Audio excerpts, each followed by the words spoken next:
कुछ ट्राइब्स हैं जो आप हैरान होंगे, जो गैंग मैंने पकड़ा 50-50 आदमियों को मार चुके। ट्राइबल गैंग है, 6 मार बोलते थे, और वो कहते थे साहब 6 मारे बिना तो हमारे यहाँ शादी नहीं होती। ऐसे ऐसे पॉलिटिशियन आपको पता है जिनको पूरा सीबीआई से लेके हाई कोर्ट सुप्रीम कोर्ट तक सजा मिल गई है, फिर वो दोबारा इलेक्शन लड़ लेते हैं, फिर जीत जाते हैं। कल जनता स्टैंप लगा रही है ना कि हमें तो फर्क ही नहीं पड़ता आप करप्ट हो जाए। जो मैं डायरेक्टर बिजनेस रहा 1.5 साल जी, 1.5 साल में मैंने यहाँ 50 से ज्यादा लोग जेल दिए, जिनमें से करीब 10 ऑफिसर 10 ऑफिसर्स थे। हाँ। एक तो हमने सरकारी वकील भेजा था, एक देहरादून की कचहरी में 4 लाख रुपए जा रहा था, वो जज से सेटिंग कराने के नाम का ले रहा था। 4 लाख लिए उसने, 4 जज के नाम के मांग रहा था एक अपना। पूरे लाइफ के एक्सपीरियंस से बता रहा हूँ, मान लिया 10 फाइलें रुकी हुई है जी, तो ये मान लो उनमें से 5 तो इसलिए रोक रखे हैं कि रुकेगी तो पैसा आएगा जी, तो उनके 5 के पीछे मोटिव है करप्शन। 2022 में 20 लाख से ज्यादा कंप्लेंट आई है साइबर। 20 लाख से ज्यादा। इतना तो हमारा बाकी क्राइम नहीं है। अभी देखो डिजिटल अरेस्ट नया तरीका निकाला। ऑनलाइन वर्ल्ड में 100% सेफ तो कुछ होता है। मेरा एकमात्र फर्स्ट एंड ओनली टिप है ना, उसको अगर फॉलो करके अपने आप सारे टिप आए। मुझे बोलो ना मैंने कौन सा पार्सल भेज दिया, यू आर ए फ्रॉड, उसको आप ऐसे काउंटर करो। क्या हाल है दोस्तों, वेलकम टू द मेंटालिटी। मैं हूं आपका होस्ट और दोस्त यश ठाकुर। आज हमारे साथ बहुत ही मच अवेटेड गेस्ट हैं डीजीपी अशोक कुमार सर। बहुत टाइम से इनसे बात करना चाहते हैं, बट आज उन्होंने अपने बिजी स्केड्यूल से ही is agreed to grace our podcast. तो बहुत ही एक्साइटिंग बात करेंगे। See you in the podcast. Very good afternoon sir, thank you so much sir. आप अपने बिजी स्केड्यूल से आपने टाइम निकाला और आप आए, तो thank you so much once again sir. Sir बहुत सारी बातें करने को है, but just to start off with sir, you were in the services till 2003, अभी 1 साल हुआ है, रिसेंटली यू जस्ट रिटायर्ड। आपकी जर्नी से स्टार्ट करते हैं सर। आपका क्या हमेशा you had always wanted to get into the police services, या कुछ और आपका मन था? नहीं ऐसा तो नहीं है। मेरा जो बहुत ऐसा नहीं है कि शुरू से बहुत बड़े सपने रहे और फिर मैंने उनको फॉलो किया और फिर मैंने उनको अचीव किया हो, ऐसा नहीं है। बस ये था कि मैं शुरू से ब्रिलियंट था जी, और मैथमेटिकली सबसे ज्यादा शार्प था। तो गांव के स्कूल में रहते हुए मेरी स्टेट में मेरिट आ गई थी बोर्ड में, तो इसलिए ये था कि भी बच्चा ब्रिलियंट है तो इसको आगे पढ़ना चाहिए। नहीं तो गांव में आगे पढ़ते भी तो बहुत कम लोग थे ना 10वीं के बाद। सो तो मेरे को ये था भी इंजीनियर बनेगा, डॉक्टर बस। तो फिर मैं उस तरह से जो है इंजीनियरिंग में आ गया IIT दिल्ली से। तो मेरा तब भी कोई ऐसा टारगेट नहीं था कि सिविल सर्विस में जाना है जी। तो मैं उन दिनों IIT के अधिकांश लोग विदेश चले जाते थे जी, तो मेरा ये था कि भाई विदेश तो नहीं जाना, देश सेवा करनी है पक्की, तो विदेश तो नहीं जाना है। तो फिर मैं 3rd ईयर के बाद जो इंडस्ट्रियल ट्रेनिंग होती है जी, उसमें मुझे रियलाइज हुआ कि भाई इंजीनियरिंग में मेरा उतना इंटरेस्ट नहीं है जी। ठीक है, क्योंकि बहुत लोग correct me if I am wrong sir, but आप IIT दिल्ली से? हाँ जी। तो सर नॉर्मल लोग तो जाते नहीं है, तो you must have really worked hard to get into IIT। नहीं, मैंने तब भी कोई वर्क हार्ड नहीं किया। अच्छा ये तो हम नहीं है, आप बोल ना, मैंने लाइफ में एक ही बार वर्क हार्ड किया, वो सिविल सर्विस के लिए। अच्छा, उसके बाद थ्रू आउट पुलिस में किया वर्क हार्ड। अच्छा। और पढ़ाई में पूरी 10वीं 12वीं IIT एंट्रेंस जी और IIT पासिंग, यहाँ तक मैंने कोई बड़ी हार्ड पढ़ाई जी। सिर्फ क्योंकि वो मैंने कहा ना, मैं मैथमेटिकली शार्प था, तो मेरा लकीली जो है जी, और थोड़ी मेहनत मतलब हल्की फुल्की उससे होता चला जी। IIT में जरूर जब माइनर मेजर एग्जाम आते थे जी, तो 3 दिन माइनर्स के लिए और 6 दिन मेजर्स के लिए, फिर दिन रात पूरा 18 घंटे 20 घंटे पढ़ते थे जी। वो देख के एग्जाम दे दिया तो IIT हमारी 8.26 ग्रेड से पास हुई जी। तो पहली रियल पढ़ाई तो मैंने सिविल सर्विस, जहाँ 14 घंटे रोज पढ़ते थे जी। ठीक है, तो ये जो मैंने 3rd ईयर इंजीनियरिंग है, उसके बाद डिसाइड किया कि मेरा जो है ना बहुत ज्यादा डिजाइन वगैरह में नेक नहीं था। अच्छा, मैकेनिकल इंजीनियरिंग था मेरा जी। तो भाई आप मशीन्स के साथ, जिनको कुछ लोगों का होता है ना, नेक होता है, एक नेक होता है, हाँ, वो छेड़छाड़ करते रहेंगे, गाड़ी हो, फ्रिज हो, मोटरसाइकिल हो, कुछ भी हो जी, उनको लगता है इसको ऐसे कर लो ऐसे कर लो। तो मेरा ऐसा नेक नहीं था जी। मैं मैथमेटिकली बहुत ज्यादा नेक शार्प था, नेक था बहुत ज्यादा, बट ये डिजाइन वगैरह डिजाइन में नहीं। तो इसलिए मुझे लगा यार मैं तो थोड़ी गलत जगह आ गया हूँ। जब मैंने जो अपनी ट्रेनिंग की 2 महीने की, कि मेरा इतना मन नहीं लग रहा। उषा फैंस के साथ थी मेरे ट्रेन जी, तो इसीलिए फिर मैंने वहां पे डिसीजन लिया कि भाई पहला हार्ड डिसीजन जो मैंने लाइफ में लिया वो ये लिया कि सिविल सर्विस में जाना है, क्योंकि जो है ये इंजीनियरिंग में रहे तो मेरे तो यहाँ 8 घंटे कटने मुश्किल हो रहे दिन में, तो लाइफ में कैसे मजा आएगा। तो सर ये आपने अपने पेरेंट्स से कंसल्ट करा या अपने आप से, या अपने वो उनकी सहमति थी? देखो प्रॉब्लम मैं आपको क्लियर बताऊं, आप आज का बच्चा, खासकर देहरादून में रहने वाला बच्चा, ये विजुलाइज नहीं कर सकता। जी आप हैं, आपके पेरेंट्स भी इस पोजीशन में कि आपको गाइड कर सके। जी मेरे पेरेंट्स तो पूरी तरह गांव में थे, जी उन्होंने गांव के बाहर कुछ देखा ही नहीं था।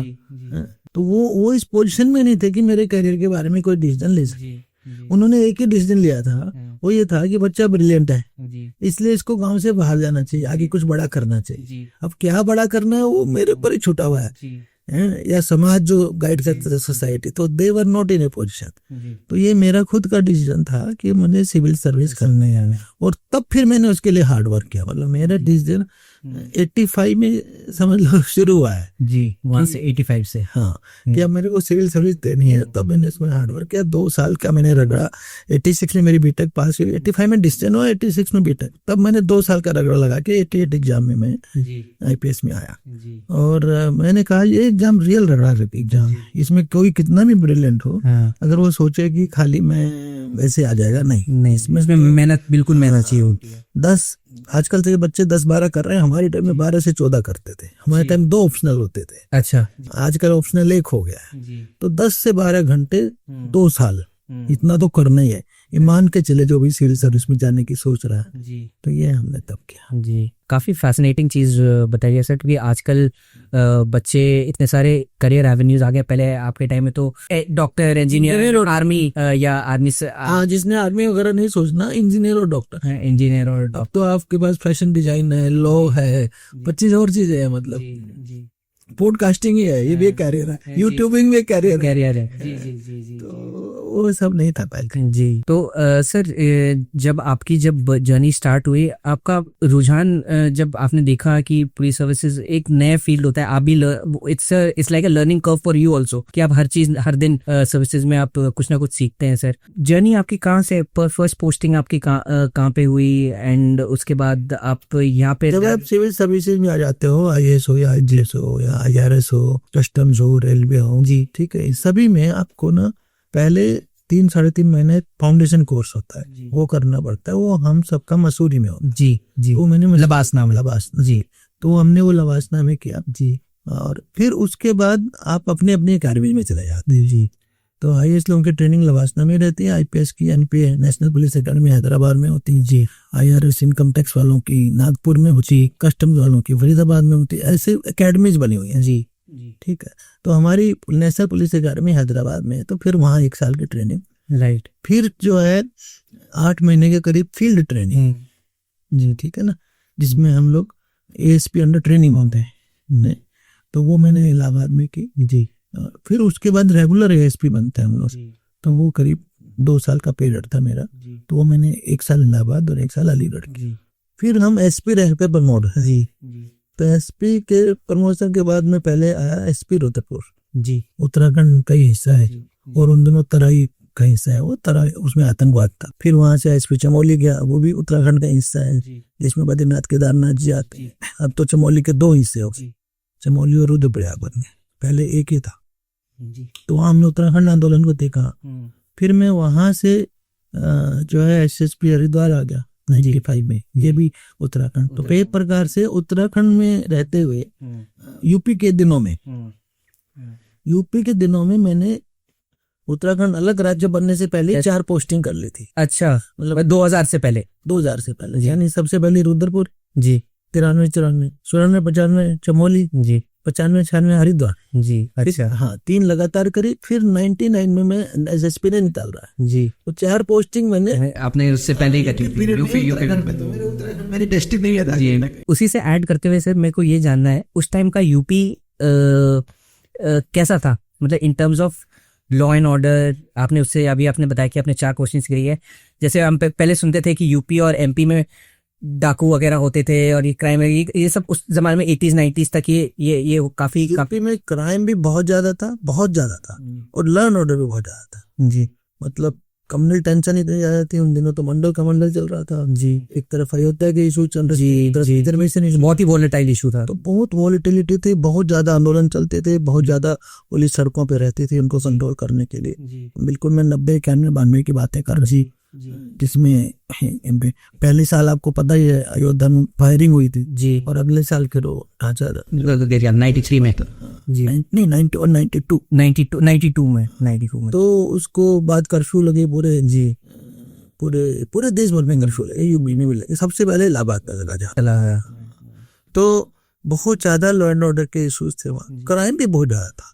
क्राइम की भी मैं बहुत बेल्ट में रहा हूँ, शाहजहाँपुर, मैनपुरी जी, मथुरा, अलीगढ़, तो ये भयंकर क्राइम प्रोन डिस्ट्रिक्ट है जी।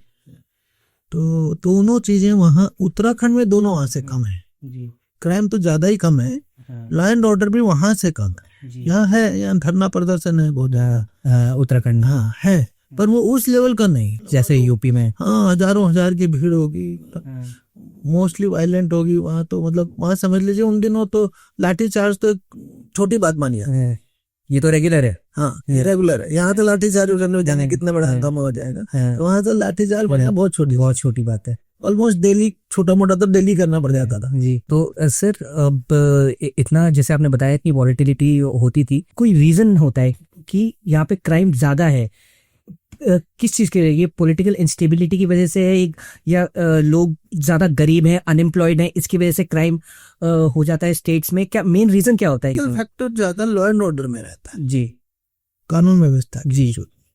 क्राइम में मैं उतना नहीं कहूंगा, ठीक है ना। जैसे जो एजिटेशन है जी, मंडल का मंडल है, वो बड़ा डिसीजन है, देश का भाग्य डिसाइड हो रहा है कहीं का, तो उस बड़े डिसीजन में कोई ना कोई पार्टी इसके पक्ष में होगी, कोई विपक्ष में होगी जी, तो वो जो है फिर वो पॉलिटिकल हो जाते हैं जी। एजिटेशन जो है और कानून व्यवस्था की जो समस्याएं आती हैं उनमें पॉलिटिकल कलर भी होता है, पॉलिटिकल बैकिंग भी हो सकती है। ऐसा नहीं कि हर लॉ एंड ऑर्डर में होती हो, ऐसा नहीं है, पर किसी में पॉसिबल है, संभव है, हो सकती है। किंतु मेरे विचार से क्राइम पे कोई पॉलिटिकल इम्पैक्ट नहीं है। क्राइम तो जो है मतलब अधिकांशतः बोल रहा हूँ कहीं ना कहीं सोसाइटी के बीच की चीज है, क्रिमिनोलॉजी की बात है, स्टडी करने की बातें हैं, इसमें इकोनॉमी भी इन्वॉल्व है, साइकोलॉजी भी इन्वॉल्व है जी, है ना भाई। एक ओवरऑल एजुकेशनल बैकग्राउंड भी इन्वॉल्व है जी भाई। जो एजुकेशनली ज्यादा बैकवर्ड होगा वो वहाँ उस तरह क्राइम रहता है। एक एम्प्लॉयमेंट जहाँ नहीं होगी उसमें भी कहीं ना कहीं कुछ रोल रहता है। फिर उनको एक ओवरऑल कल्चर भी होती है एरिया की, शुरू से जो बदमाशी देखते हैं उनको वही उन्होंने देखा ही वही होता है, वही देखा होता, तो उनको सोचते यही हमारा एक धंधा पकड़ लेते हैं। कुछ ट्राइब्स हैं जो आप हैरान होंगे, जो जाने एक गैंग मैंने पकड़ा 50-50 आदमियों को मार चुके थे। अच्छा, ट्राइबल गैंग है, 6 मार बोलते थे, और वो कहते थे साहब 6 मारे बिना तो हमारे यहाँ शादी नहीं होती। ऐसा ऐसे भी है। तो कई सारे फैक्टर हैं, आप सब कई सारे फैक्टर्स हैं क्राइम के पीछे। जैसे मैंने कहा कि आपकी सोशल बैकग्राउंड, फिर आपका एजुकेशनल बैकग्राउंड, फिर आपका वहाँ एम्प्लॉयमेंट का क्या स्टेटस है, फिर ओवरऑल कल्चर क्या है। जैसे ट्राइबल कल्चर मैंने बात जी वहाँ पे ज्यादा होता है। कभी कभी कास्ट वार्स, गैंग वार्स, वो भी क्राइम को लेके जी वेस्टर्न यूपी में चलते थे, 1 कास्ट, 2 कास्ट, 3 कास्ट, फिर उनके आपस में बड़े जो है वो बन गए, क्या नाम है, माफिया या गैंगस्टर। फिर उनके है ना वो अपने काइंड ऑफ कम्युनिटी के सरदार बन जाता है जी, हम तुम्हारे प्रोटेक्टर हैं, जबकि हैं सारे क्रिमिनल। फिर उनके काउंटर पैदा हो जाते हैं, करेक्ट, तो है ना कि हम दूसरी कम्युनिटी के प्रोटेक्टर हैं। फिर दोनों के दोनों गैंगस्टर्स हैं, उनकी माफिया है। तो हमारे लिए तो दोनों ही हेडेक है पुलिस के लिए, करेक्ट। तो ये इतने बहुत मतलब गैंग वार भी, आपसी लड़ाइयाँ, ये भी एक फैक्टर है क्राइम बढ़ने का।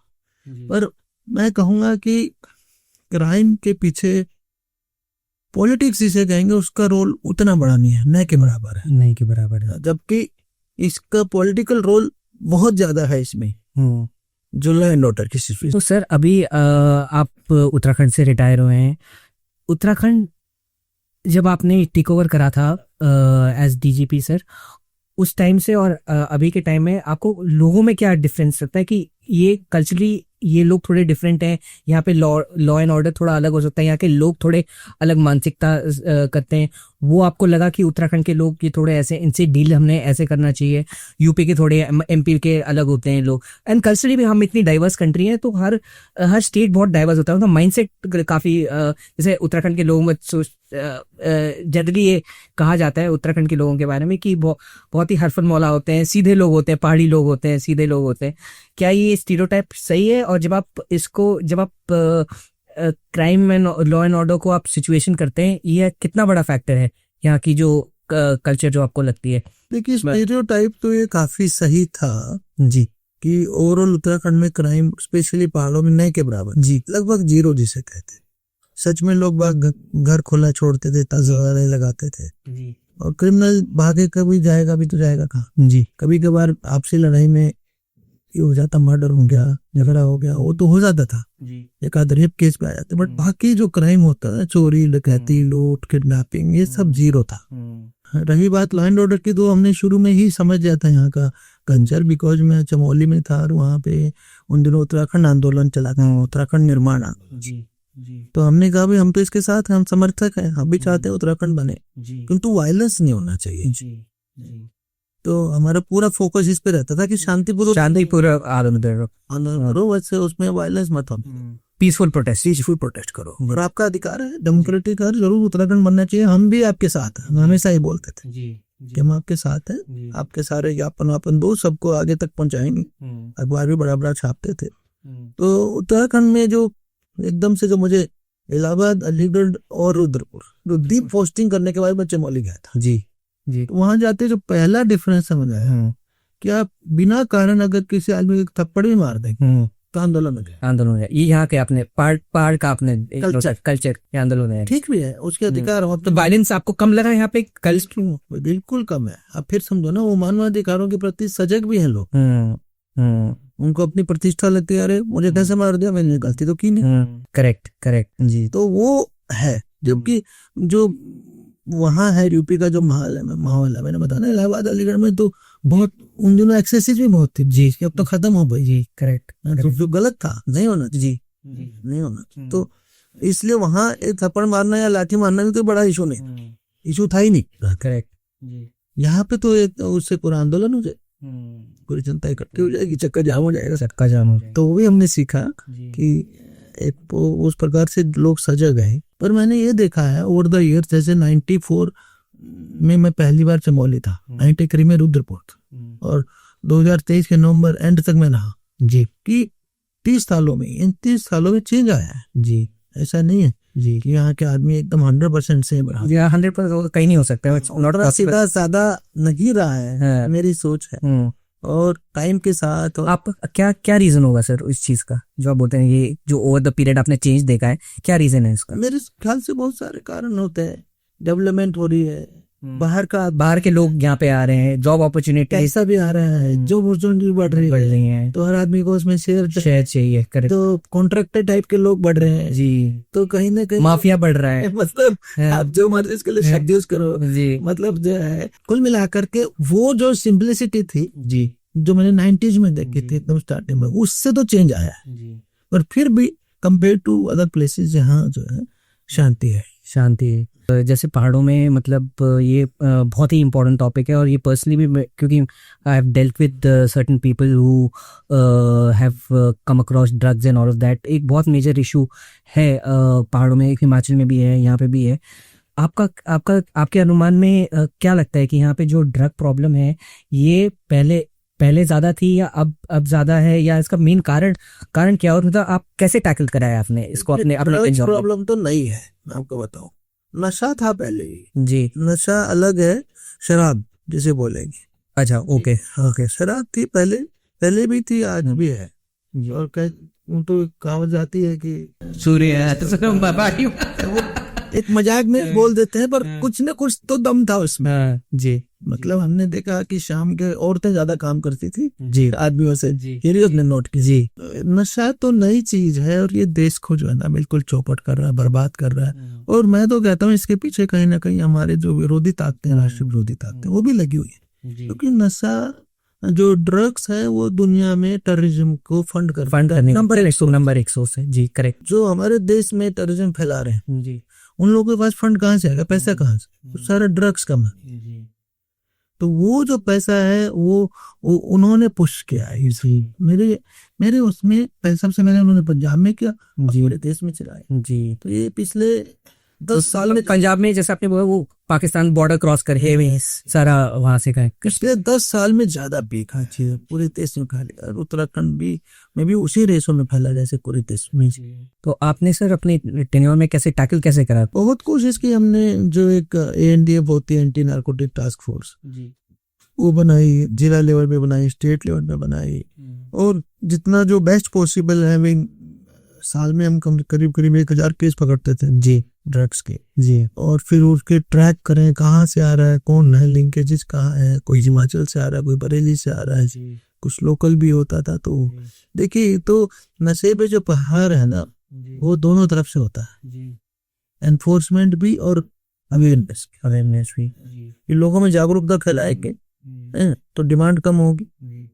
देखिए कभी एक टाइम में अगर आप देखें 80s में हर आदमी सिगरेट पीता था जी, कॉलेजों में एकदम फैशन बन गया, उसके पीछे फिल्मों का देखा। आज वो ऐसा नहीं है क्योंकि अवेयरनेस है, लोग बोला ऐसे कैंसर हो रहा है, ऐसे एडवर्टीजमेंट जी धीरे धीरे कम हुआ जी। तो ऐसे ही एक अवेयरनेस आए समाज में कि भाई ड्रग्स जो है मजा नहीं, ड्रग्स सजा है, ड्रग्स मौत की तरफ ले जा रहा जी। तो वो जब आएगा तो उससे डिमांड कम होगी जी, और सप्लाई होगी जब हमारा एनफोर्समेंट पुलिस का अच्छा होगा जी। करे नहीं आ पाएगी तो सप्लाई कम होगी, तो दोनों को रोकना है, डिमांड और सप्लाई का। तो इसलिए दोनों डायरेक्शन में एनफोर्समेंट में भी और अवेयरनेस क्रिएट में भी काम होना है। हमने मैराथन करवाए जी, नशे के खिलाफ 2 जी अटेंड करे मैंने, हाँ बहुत सारे सब करवाए जी। तो ये उसका यही पर्पज है। बहुत ही क्लीशेड सवाल है, आपने बहुत बार सुना होगा, हमारे मेन स्ट्रीम पॉप कल्चर में भी इतना है कि सिस्टम में करप्शन है, इसके खिलाफ मतलब लोग आवाज उठाते हैं इंटरनली। आपके हिसाब से सिस्टम में करप्शन है, अगर है तो कैसे टैकल किया जा सकता है सर? देखिए करप्शन तो सिस्टम में है जी, किंतु उसको सिस्टम में रह के ही लड़ा जा सकता है जी जी। और उसमें अच्छे लोग आए सर्विसेज में और समाज भी अवेयर हो जी, आवाज उठाए, करप्ट अधिकारियों के खिलाफ आवाज उठाएं। हमारे यहाँ प्रॉब्लम क्या है, समाज में भी लोग ऐसे लोगों को पसंद करते हैं जो करप्शन देकर उनका काम हो जाए जी जी। अगर आप करप्शन के खिलाफ पूरा समाज, ये प्रॉब्लम सिस्टेमिक है सर? सिस्टेमिक है। अगर पूरा समाज करप्शन के खिलाफ खड़ा हो जाएगा तो फिर कैसे सर्वाइव करेगा? तो कैसे सर, इसका क्या सोल्यूशन? सोल्यूशन तो यही है कि नंबर 1 इसमें भी अवेयरनेस हो हर किसी में, और समाज से आएगी, खाली जो गवर्नमेंट सर्वेंट वहां से नहीं होगा जी, समाज भी उसका पार्ट है, देने वाला भी तो कहीं ना कहीं उसमें इन्वॉल्व है ना जी। लोगों की भी गलती है ऑफ कोर्स, जो प्रमोट कर रहे हैं। अगर लोग ठान लें कि करप्शन नहीं होने देना तो होगा। कोई ना कोई होता है क्या कि 5 तो बेचारों को देने का नहीं, 5 पे देने की पोजीशन हो तो पैसे के सारे आगे बढ़ रहे हैं जी। तो फिर हमें उनके खिलाफ भी समाज में वो आना चाहिए जी, उनके खिलाफ भी समाज में एक मूवमेंट बनना चाहिए ना कि ये लोग आगे कैसे बढ़ गए, करप्शन की वजह से बढ़े, उनका सामाजिक बहिष्कार हो। करेक्ट है। जो अगर कहीं कोई मान ले 5 पॉलिटिशियन है, पॉलिटिशियन आपको लग रहा है कि उसके थ्रू जा रहा है, उसका भी उसके खिलाफ भी जनता खड़ी हो, जनता ही तो उनको री इलेक्ट कर रही है।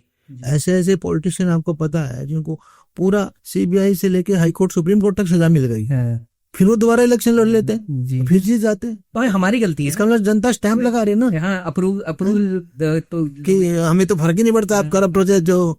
ये जो एटीट्यूड है ना ये गलत है। तो जनता के दिमाग से निकालना कि करप्शन बहुत बड़ा क्राइम है, मतलब ये जनता के दिमाग में बात डालनी बहुत बड़ा क्राइम है, और अब इसे टॉलरेट मत करिए। दूसरी जो मैं डायरेक्टर विजिलेंस रहा 1.5 साल जी, 1.5 साल में मैंने यहाँ 50 से ज्यादा लोग जेल भेजे, जिनमें से करीब 10 ऑफिसर थे।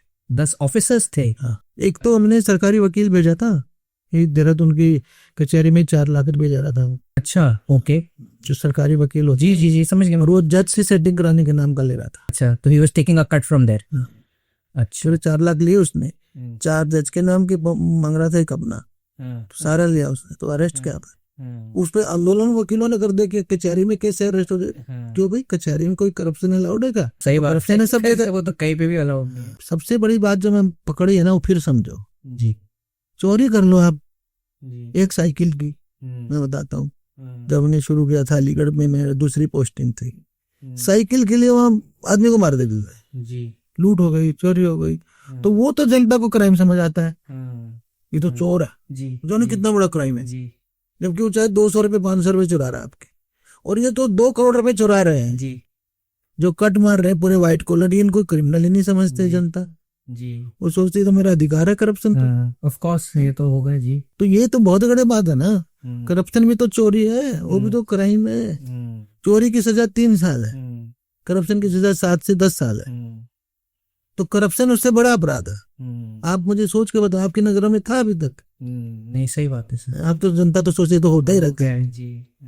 तो करप्शन के प्रति 0 टॉलरेंस लाइए जी, तब it has to come from within. अगर हर इंसान अपने मन से सोचे कि ये गलत है, तो वो आगे उसका फैलेगा ना, उसका इम्पैक्ट आएगा, क्योंकि ओवरऑल कमांडो जनता के हाथ में है। जनता ने इलेक्शन करना है, जनता ने के बीच से अधिकारी चुनने हैं, अधिकारी कहीं और से सेलेक्ट होंगे क्या?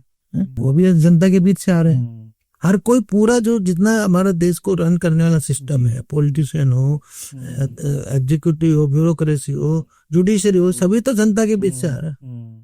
तो जनता के बीच से हमें जो 0 टॉलरेंस को जो है ना स्वीकार कराना, कि बिल्कुल करप्शन के प्रति टॉलरेंस नहीं होगा जी, करप्शन को टॉलरेट करना ही नहीं है। मैं आपको बताऊं, जब मैं डायरेक्टर बिजनेस था तो मैंने क्या टारगेट बनाया जी। मैंने मेरी टीम को बोला पहले दिन जी। मैंने कहा मैं जानता हूं कि हम करप्शन को 0 नहीं कर सकते जी, किंतु मेरा एक फोकस और एक टारगेट है कि जो पैसा ले रहा है उसे कम से कम डर लगे कि विजिलेंस कोई चीज है, कि मैं क्राइम कर रहा हूँ, मैं पकड़ा जा सकता हूँ। अभी तो डर ही नहीं है, ऑफिस से पैसा मांग ले रहे, कैसे हिम्मत कर रहा भाई?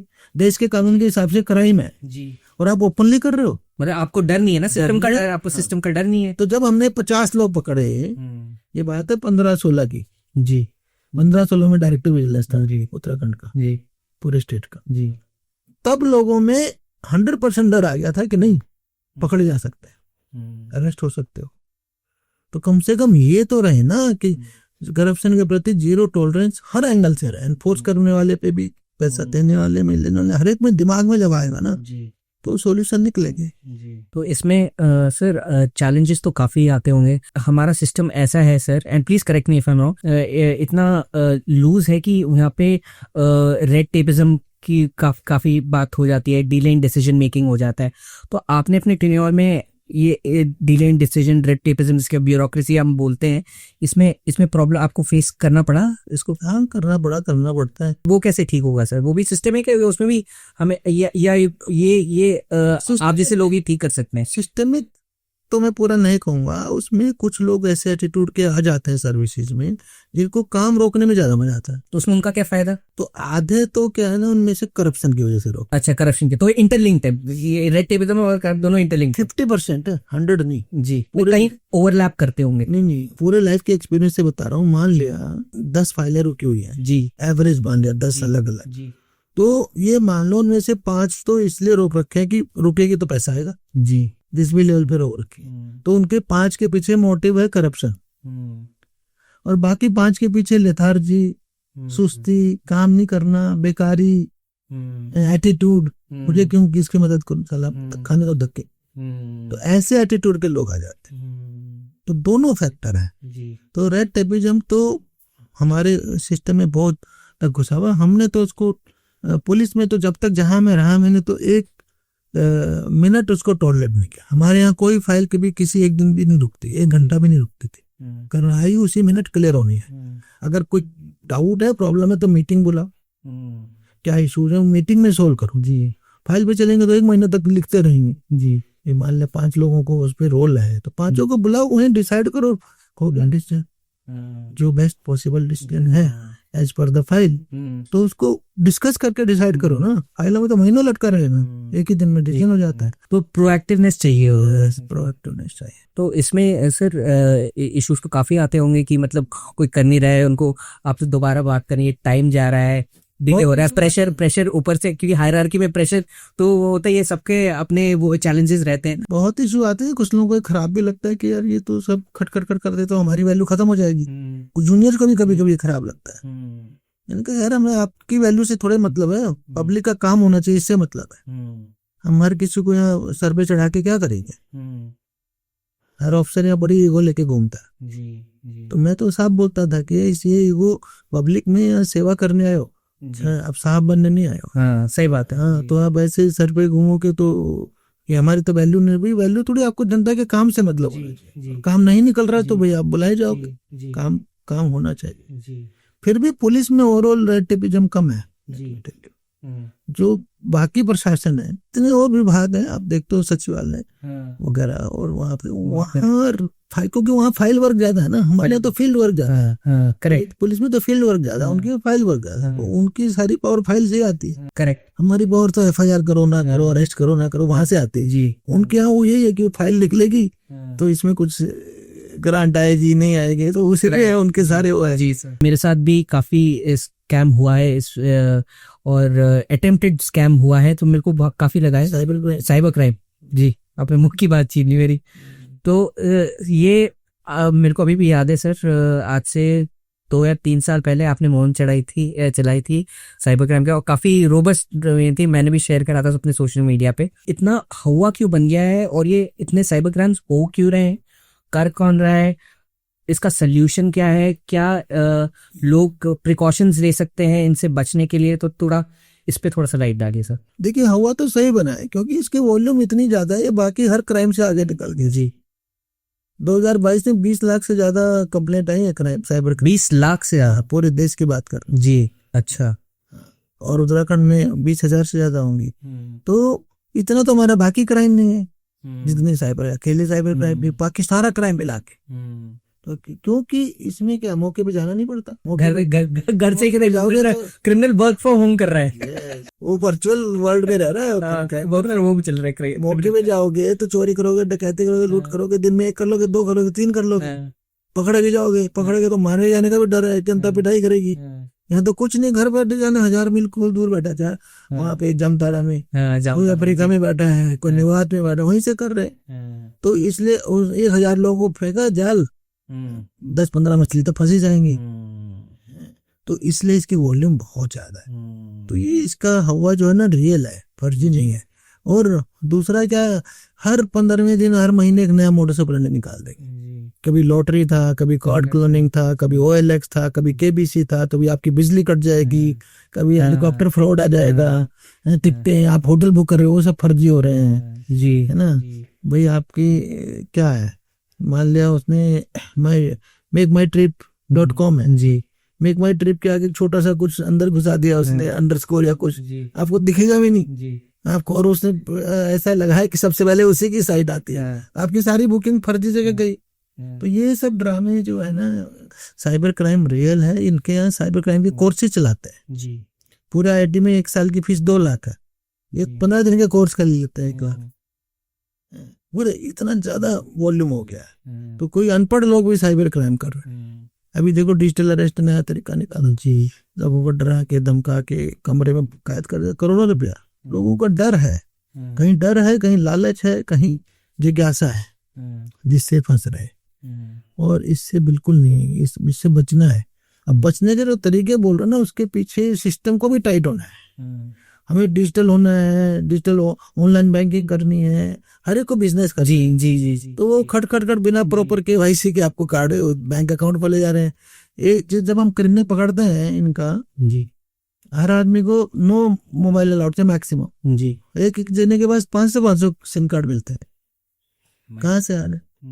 वो कुछ देखते नहीं, उनको अपना बिजनेस करना, जबकि रूल है कि पूरा KYC, पूरा आधार कार्ड A to Z सब रखे हैं, डॉक्यूमेंटेशन पूरा होना। तो ये सिस्टम के लूपहोल धीरे धीरे कम हो रहे हैं। ऐसा नहीं, RBI ने बैंकों पे तो बहुत शिकंजा कसा है जी। तो जो गवर्नमेंट बैंक्स है वो थोड़े ज्यादा सेफ हो गए। सर मैंने अभी हाल ही में अभी एक काफी बड़े वो हैं इन्फ्लुएंसर हैं, अंकुश बहुगुणा, आई डोंट नो अगर आपने सुना होगा, उनके साथ ही भी अभी एक बहुत ही मेजर साइबर क्राइम हुआ है। तो बेसिकली उनको कॉल आया और यूनिफॉर्म पहन रखी है जिन्होंने कॉल करा है, उन्होंने बोला कि हम यहाँ से बोल रहे हैं आपका एक पैकेज पकड़ा गया है, डिजिटल अरेस्ट जी, इसमें ड्रग्स है जी, हाँ, आपको ED वाले बन जाएंगे, कभी कुछ बन जाएंगे सब।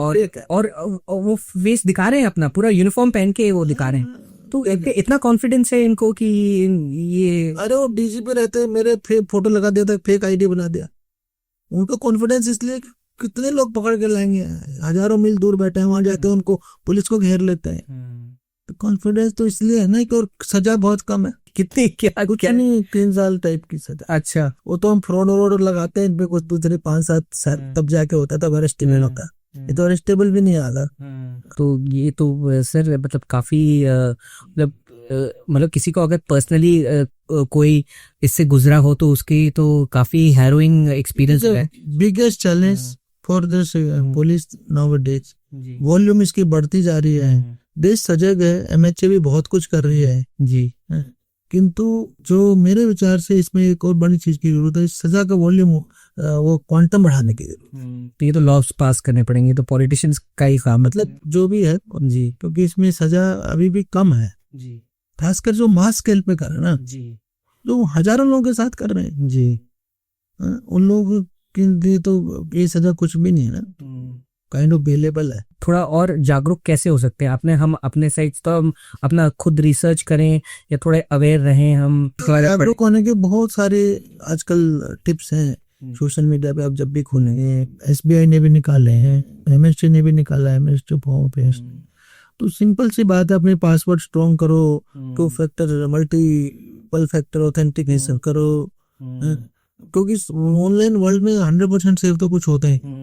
तो आप अपने जो है अननोन लिंक मत खोलो, अपने पासवर्ड कभी शेयर मत करो, ओटीपी वगैरह कुछ शेयर मत करो, हर चीज पे डाउट करो। मेरा एकमात्र फर्स्ट एंड ओनली टिप है ना, उसको अगर फॉलो करोगे तो अपने आप सारे टिप आ गए। What, why, when, where, what for, how. वही जब मैंने 5 साल भेजा नहीं तो कहाँ से पकड़ के ड्रग्स? सवाल लगाओ ना, बन रहा होगा पुलिस वाले बता रहे, उसे बोलो ना मैंने कौन सा पार्सल भेज दिया, यू आर ए फ्रॉड। उसको आप ऐसे काउंटर करो। जी जी, करेक्ट। तो वो कॉन्फिडेंस आना चाहिए, मतलब हमें ये सवाल लगाना आना चाहिए। बोलेगी कि वॉइस क्लोनिंग करके बोलेंगे आपके बेटे का एक्सीडेंट हो गया, हॉस्पिटल ले जा रहे, 5 लाख बैठा। बेटा तो इस टाइम स्कूल में, तो वहां कैसे बोल गया, अच्छा कहाँ से एक्सीडेंट हो गया? खाली वॉइस पे मत रहो ना, इमोशनल हो जाते हैं जी। थोड़े सवाल तो पूछो, व्हाट, व्हाई, हाउ, जो 5W जो 1H होता है, तो ये तो करना, कब, क्यों, कहाँ, किस लिए, कैसे पूछो। तो सर आपके टेन्योर ने सबसे ज्यादा चैलेंजिंग चीजें आपके लिए क्या रही हैं? चैलेंजिंग कोरोना था सबसे पहले, अच्छा, फिर कुंभ था, हाँ जी, हरिद्वार कुंभ जी, जो आधा अधूरा ही हुआ, पूरा तो हो नहीं पाया। पेपर लीक स्कैम, 90 लोग जेल भेजा जी, और भी बहुत केसेस थे, इवन अंकिता भंडारी केस जी, वो तो काफी हुआ। बहुत बहुत चैलेंज तो देखे पुलिस में, हर महीने दूसरे महीने बड़ा चैलेंज आया था। आपदाएं थी कितनी सारी, आपदा, रैनी आपदा, सिलक्यारा जी, 2 तो सबसे बड़ी थी, तो रैनी जी जो तपोवन के पास हुई थी, 200 के करीब लोग जी, और एक ये सिलक्यारा जो उत्तरकाशी वाली, अभी टनल बंद हो गई, जब बंद हो गया था जी। पुलिस के साथ तो चैलेंजेस लगे रहते हैं। तो पर्सनली सर इतना प्रेशर, हाई प्रेशर जॉब होता है, इतनी सारी चीजें करनी होती है, तो आप पर्सनली अपने, मैं ये जानना चाहता हूँ, आप पर्सनली अपने आप को एक अच्छी मेंटल स्टेट में आप कैसे रहे? आपके आप कुछ ऐसा करते थे या आपको मेंटल पीस अपना? ख्याल से हर एक आदमी ना अपने रास्ते ढूंढता है जी। एक तो EQ, इमोशनल क्वेश्चन, हाँ, जितना आप हायर जाते जाते हो EQ आपका बेटर होता जाता जी। EQ बेटर होगा तो आपकी परेशानी कम हो, आप चीजों को हैंडल करना सीखते हो, दूसरे की इमोशन समझते हो, अपनी समझते हो, उस हिसाब से डिसीजन लेते हो। फिर हर एक के अपने लेजर टाइम में मुताबिक म्यूजिक सुन लो, या मैं तो खेलता था, म्यूजिक भी सुनता हूँ, बट मेरा सबसे ज्यादा जो ना, अगर मुझे टाइम मिल रहा है तो स्पोर्ट्स में जरूर है। क्या आपको क्या स्ट्रेस बस्टर है, बैडमिंटन और टेनिस भी। अच्छा, तो वो बहुत बड़ा स्ट्रेस बस्टर है जी।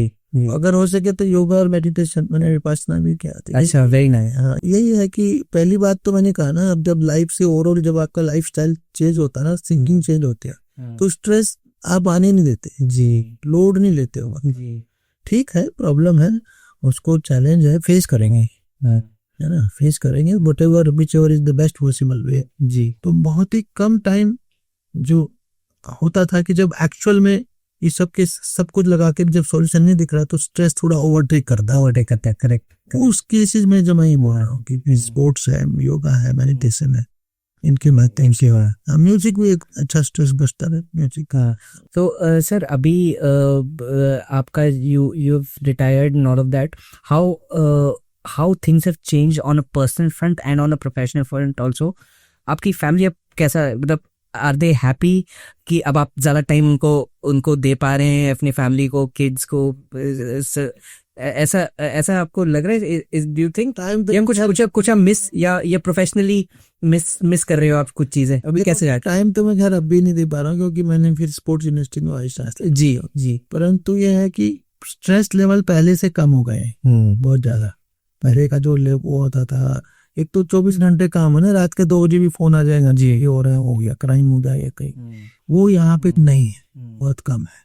तो स्ट्रेस लेवल कम है, तो मेरे को पर्सनली फिजिकली दोनों मेंटली दोनों एंगल से बेटर लग रहा है। खाली तो नहीं बैठ रहा बैठ सकते जी, आपने लाइफ में काम किया है, आपको ये जरूर लगता है कि कुछ ना कुछ तो फिर लकीली मैं इधर यूनिवर्सिटी में आ गया, स्पोर्ट्स यूनिवर्सिटी जी है। अदरवाइज आई वाज प्लानिंग कि मैं कुछ और एकेडमिक्स में जी, गाइडेंस जी, कुछ ना कुछ करूंगा जी।